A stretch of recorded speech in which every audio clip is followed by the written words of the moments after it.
Next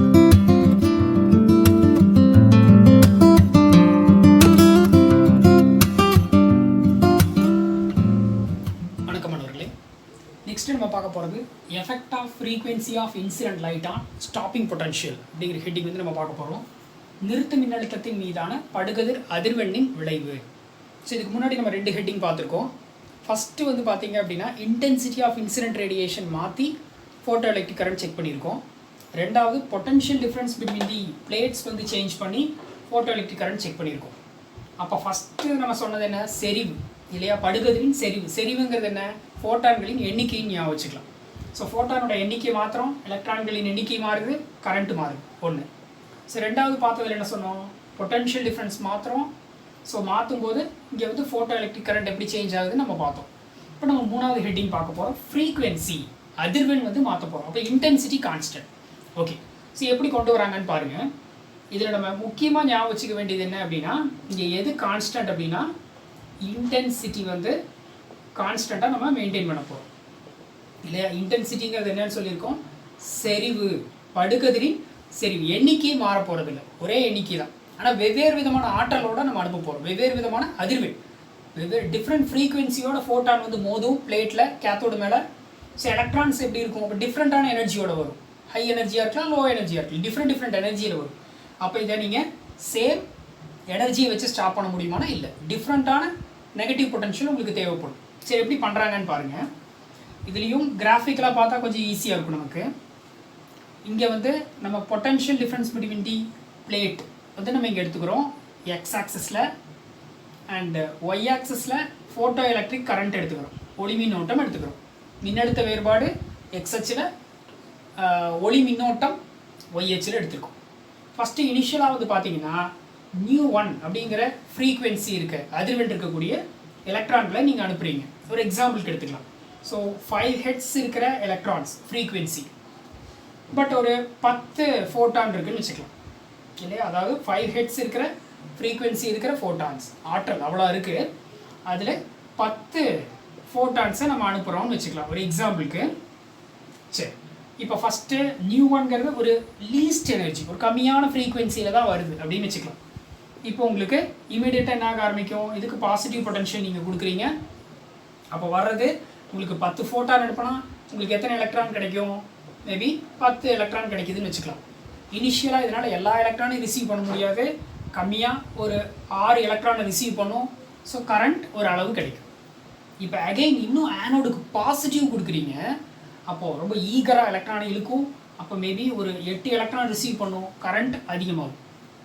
இன்னும் அதிகம் பண்ணால் 9 எலக்ட்ரான், ஸோ கரண்ட் அதிகமாகுது. கடைசியாக இன்னும் பாசிட்டிவ் அதிகம் பண்ணால் வர்ற எல்லா எலக்ட்ரானையுமே கேட்ச் பண்ணிடுது. ஸோ மேக்ஸிமம் கரண்ட் உங்களுக்கு கிடச்சிருச்சு. இதுக்கப்புறம் ஆனோடுக்கு பாசிட்டிவ் அதிகம் பண்ணிகிட்டே இருந்தாலும் கரண்ட்டு மாறாமல் சேச்சுரேட் ஆகிடும் இல்லையா? தெவிட்டு மின்னோட்டத்தை நீங்கள் அடைஞ்சிடுறீங்க. சேச்சுரேஷன் கரண்ட் வந்து நம்ம அடைஞ்சிடுறோம். இப்போ ஆனோடுக்கு நெகட்டிவ் பொட்டன்ஷியல் கொடுத்தீங்கன்னா, ஃபஸ்ட்டு பாசிட்டிவ் கொடுக்குறீங்க, இப்போ நெகட்டிவ் கொடுக்குறீங்க. அப்போ ஆனோடு எலக்ட்ரானை ரிசீவ் பண்ண மாட்டேன்னு சொல்லும். அப்போது ஃபோட்டோ எலக்ட்ரிக் கரண்ட் குறைய ஆரம்பிக்கும். இன்னும் நீங்கள் நெகட்டிவ் அதிகம் பண்ணால் ஃபோட்டோ எலக்ட்ரிக் கரண்ட் மாறிட்டே வந்து ஒரு குறிப்பிட்ட ஸ்டேஜில் -V01 அப்படிங்கிற நெகட்டிவ் பொட்டன்ஷியலுக்கு வர்ற எல்லா எலக்ட்ரானும் வேண்டான்னு சொல்லி எல்லாத்தையும் திருப்பி அனுப்பிடும். ஸோ 0 கரண்ட் வந்து உங்களுக்கு கிடைக்கும். ஃபோட்டோ எலக்ட்ரிக் கரண்ட் 0 ஆகிடும். இது ஃபஸ்ட்டு μ1 அப்படிங்கிற ஃப்ரீக்வன்சிக்கு கிடைச்ச ஆன்சர். நெக்ஸ்ட் டைம் என்ன பண்ணுறீங்கன்னா μ2 அப்படிங்கிற ஃப்ரீக்வன்சியில் இப்போ நம்ம செக் பண்ண போகிறோம் ஃபோட்டான்ஸ். ஒரு டிஃப்ரெண்ட்டான எனர்ஜியாக ஒரு 10 ஹெட்ஸ்ன்னு வச்சுக்கலாம். ஆனால் அதே 10 ஃபோட்டான்ஸ் தான் அனுப்புகிறீங்க. You are not going to change the intensity. செறிவு எந்த மாற்றமும் இல்லை, அதே மாதிரியான எண்ணிக்கை தான். ஆனால் அதிக ஆற்றலோட இப்போ ஃபோட்டான் வந்து மோதுது. அப்போ வெளியே வர எலக்ட்ரானோட எண்ணிக்கையில் மாற்றம் இருக்காது, ஆனால் ஆற்றலில் மாற்றம் இருக்கும். அப்போ அதிகமான அளவு இயக்க ஆற்றலோட, அதிக கைனட்டிக் எனர்ஜியோட எலக்ட்ரான் வெளியே வரும் இல்லையா? சரி, இப்போ வரக்கூடிய இந்த எல்லா எலக்ட்ரான்களும் ஆனோட போய் ரீச் பண்ண ட்ரை பண்ணும். இதுக்கு நீங்கள் பாசிட்டிவ் பொட்டன்ஷியல் கொடுக்குறீங்க, பட் எல்லா எலக்ட்ரானும் போய் சேராது. ஒரு சில எலக்ட்ரான்கள் எண்ணிக்கை குறையும். அப்போ 10ல் மேபி இங்கே உங்களுக்கு என்ன ஆகும்? எண்ணிக்கை மாறாததுனால எலக்ட்ரான்களின் எண்ணிக்கை மாறல, ஃபோட்டான் அதே எண்ணிக்கை தான், எலக்ட்ரான் அதே எண்ணிக்கை, அது அதிக ஆற்றலோட வரும். ஃபஸ்ட்டு தொடக்கத்தில் என்ன பண்ணுது? ஒரு குறிப்பிட்ட அளவு ஃபோட்டான்களை எலக்ட்ரான்களை அது ரிசீவ் பண்ணுது. ஸோ கரண்ட் ஒரு குறிப்பிட்ட அளவில் இருக்குது. இப்போ அகெயின் பாசிட்டிவ் அதிகமாகுது, ஸோ அதிக எலக்ட்ரான்களை பிடிக்க ட்ரை பண்ணுது. இன்னும் நீங்கள் அதிகம் பண்ணிகிட்டே போகிறீங்க, ஒரு குறிப்பிட்ட ஸ்டேஜில் எல்லா எலக்ட்ரானையும் பிடிச்சி சேச்சுரேட் ஆகிடுது கரண்ட்டு. அதுக்கப்புறமும் நீங்கள் பாசிட்டிவ் அதிகம் பண்ணிகிட்டே இருக்கீங்க, ஆனால் கரண்ட் என்ன ஆயிரும்? சேச்சுரேட் ஆகிடும். ஏன்னா எண்ணிக்கையில் மாற்றம் இல்லைங்கிறனால இங்கே ஒரு குறிப்பிட்ட ஸ்டேஜில் என்ன பண்ண முடியாது, இங்கே சேம் ஒரு குறிப்பிட்ட அளவு பாசிட்டிவ் பொட்டன்ஷியல் நீங்கள் கொடுத்தாலும், அதிக பாசிட்டிவ் பொட்டன்ஷியல் இருந்தாலும் எலக்ட்ரான்கள் வந்து எண்ணிக்கை மாறாததுனால கரண்ட்டு மாறதில்லை. இப்போ பார்த்தீங்கன்னா உங்களுக்கு தெரியும், சேம் சேச்சுரேஷன் கரண்ட்டு தான் வந்திருக்கு இல்லையா, டிஃப்ரெண்ட் சேச்சுரேஷன் கரண்ட் வரல.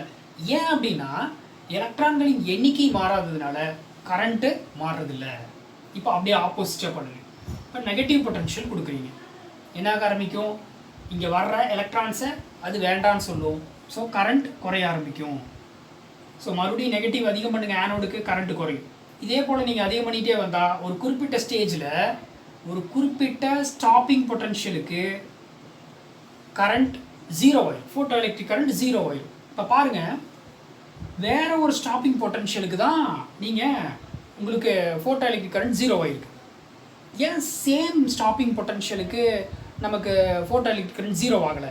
ஃபார் எக்ஸாம்பிள் இங்கே வந்து இப்போ -5 வோல்ட்டில் இந்த நியூ1ங்கிற ஃப்ரீக்வன்சி இருக்க எலக்ட்ரானை நீங்கள் ஸ்டாப் பண்ணியிருக்கீங்கன்னு வச்சுக்கலாம்.